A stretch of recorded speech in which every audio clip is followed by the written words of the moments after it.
She is a Division I athlete. We're gonna get comfortable discussing the uncomfortable. She owns her own business. I've been in business 20 years. She's a constant public speaker. Because it really is BS. And she's just kind of badass. Join me in a warm welcome for Risha Grant. The next 30 minutes are not going to suck. So I'm a small town, divorced, ex-preacher's wife who comes from a loving but largely religious family. I also happen to be a bisexual black woman, a serial entrepreneur, and a Catholic middle school basketball coach who runs a diversity consulting and communications firm in one of the reddest states in the nation. I am diversity personified. But so are you. So what does diversity really mean?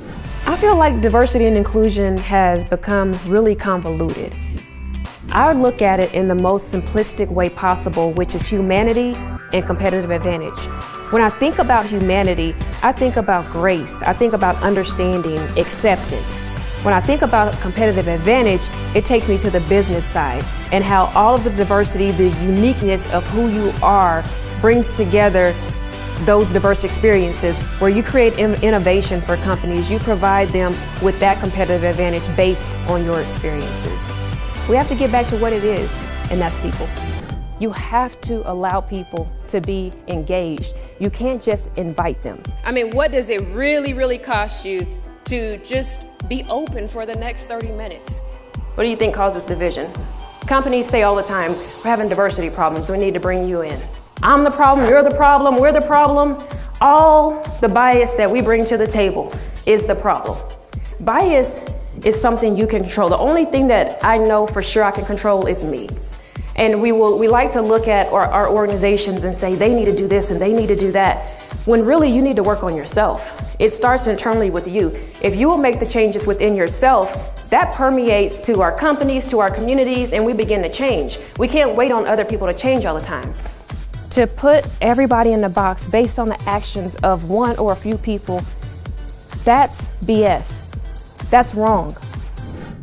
Now let me take you back to 8th grade science for just a second. A synapse is how our brain communicates between brain cells, usually in one direction. That's how I feel we treat our bias. We think about people in one direction, which is usually negative. So I came up with a term called bias synapse, which is a play on the word she said, because it really is BS. Diversity is usually presented as this huge, complicated concept. I just don't see it that way. What I've learned is companies don't have diversity problems. They have people problems. I solve people problems. Permission Granted provides a 3-step process. The process teaches you to identify, own, and move through your BS. Additionally, it just gives you permission to feel how you want to feel. And what happens with our unconscious bias, and let me give you my definition for that because it's a little different. It's an unrecognizable part of our upbringing. This happens from the people that we love and the people that we care about that raised us or have been a part of our lives. When you learn about that stuff from people that you love and that you care about, you don't really question it too much. You know, I was taught, listen, when you're around white people, you need to dress better, speak better, you need to know more. All of these things still stick in my mind. And then you grow up and have your own personal experiences. Oh man, you mix your own stuff in with what people have already told you and it's a wrap, right? You have this distrust. Wrong or right, it's there. Stick with me here. Some of you may be thinking, man, what is up with her? She has a lot of problems. I might. I did Ancestry DNA a few months ago. Oh man. I'm 20% white. Oh, yes. I could not believe it. I get on the phone, start calling people, because that's a lot to me. I went to a dinner where we were invited to actually meet people that were different, and met this guy who has 666 tattooed across his forehead. That day, our newspaper ran an article that talked about removing, this tattoo parlor was going to remove gang-related or racist tattoos for free.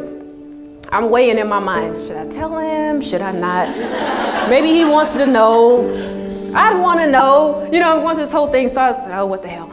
Hey, did you read the paper today? Did you see that they're removing these tattoos? And he just laughed at me. He said, you're the 5th person today that's told me about that article.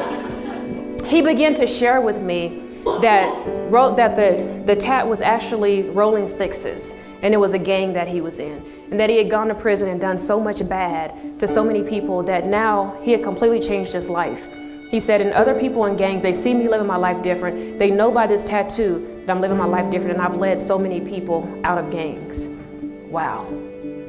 Forgive me.